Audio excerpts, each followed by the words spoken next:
Bapak, Ibu, saudara-saudara yang dikasihi Tuhan, sebelum kita mendengarkan firman Tuhan, sapaan rohani kita pagi ini, marilah kita bersatu di dalam doa. Damai sejahtera Allah yang melampaui segala akal, itulah yang memelihara hati dan pikiran saudara-saudara di dalam Kristus Yesus Tuhan kita. Amin. Bapak, Ibu, saudara-saudara yang dikasihi Tuhan, firman Tuhan nats renungan untuk kita hari ini, Kamis tanggal 25 Januari 2024. Tertulis dalam kitab Imamat, pasal yang ke-25 ayat 14. Imamat 25 ayat 14.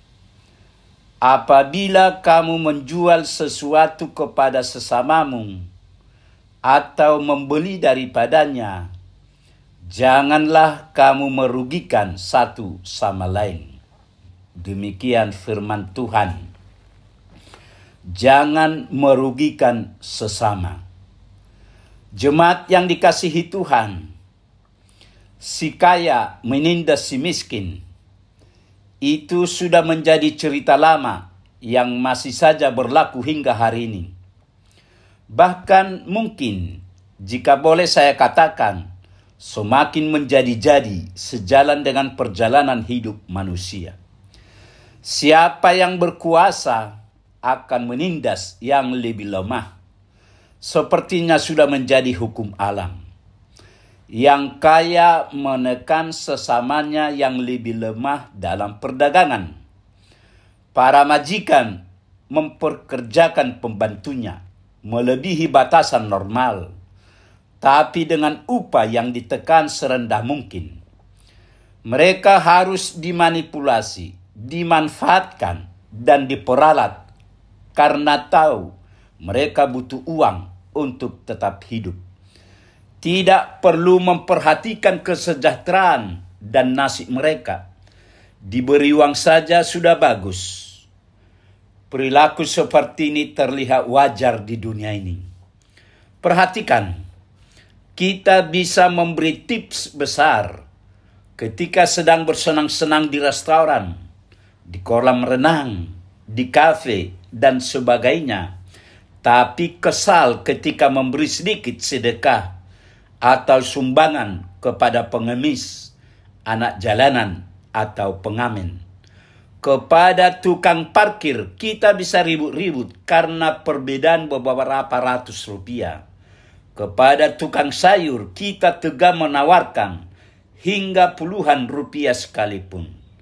Padahal bagi kita yang mampu, jumlah itu mungkin tidak apa-apa. Tapi bagi mereka itu sudah sangat besar artinya. Saudara-saudara yang kekasih, Tuhan kita adalah Allah yang penuh kasih.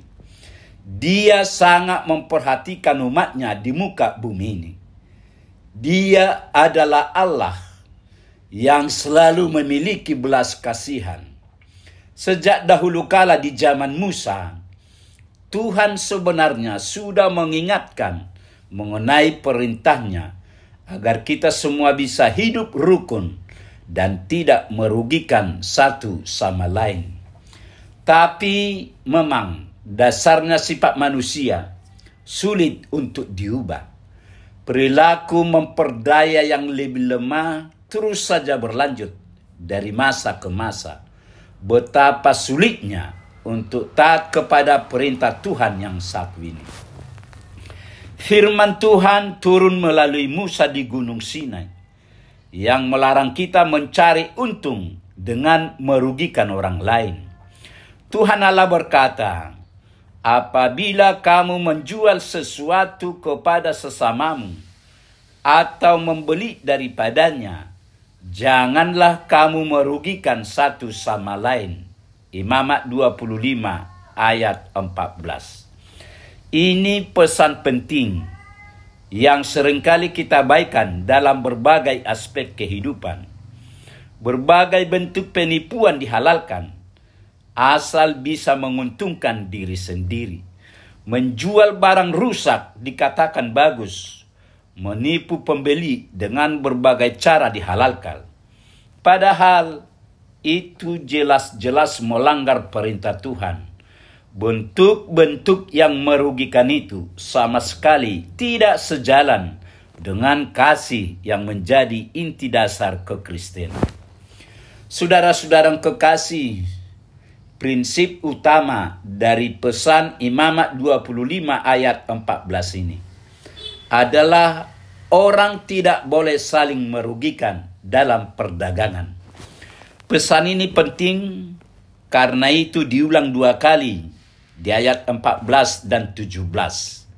Firman Tuhan di ayat 17 berkata, "Janganlah kamu merugikan satu sama lain, tetapi engkau harus takut akan Allahmu, sebab akulah Tuhan Allahmu." Ayat 17.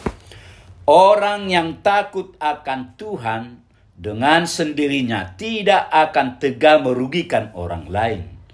Orang percaya yang hidup dengan takut akan Tuhan tidak akan mau menekan yang lemah. Kita seharusnya punya perasaan belas kasihan terhadap mereka dan selalu rindu berupaya untuk membantu meringankan beban mereka. Tidak akan ada gunanya kekristenan yang kita miliki jika kita masih saja tega melakukan berbagai hal yang menguntungkan diri sendiri dengan mengorbankan mereka yang lebih lemah dari kita. Jika orang berdosa saja bisa mengasihi orang lain, mengapa kita yang mengaku percaya pada Kristus malah berlaku sebaliknya? Oleh karena itu, ingatlah pesan Tuhan hari ini. Tidak ada gunanya memperoleh keuntungan dengan merugikan orang lain. Tapi sebaliknya, bantulah mereka dengan apa yang kita miliki. Tuhan sanggup menurunkan berkat-Nya secara berkelimpahan kepada kita semua, tanpa kita harus merugikan orang lain. Amin. Marilah kita berdoa. Tuhan Allah Bapa di sorga, terima kasih Tuhan atas sapaan firman Tuhan bagi kami pagi ini. Firman-Mu telah mengingatkan kami agar tidak merugikan sesama. Berkatilah firman-Mu ini ya Tuhan, agar firman-Mu ini menjadi pegangan hidup kami. Terima kasih Tuhan, dalam Yesus kami berdoa dan mengucap syukur. Amin.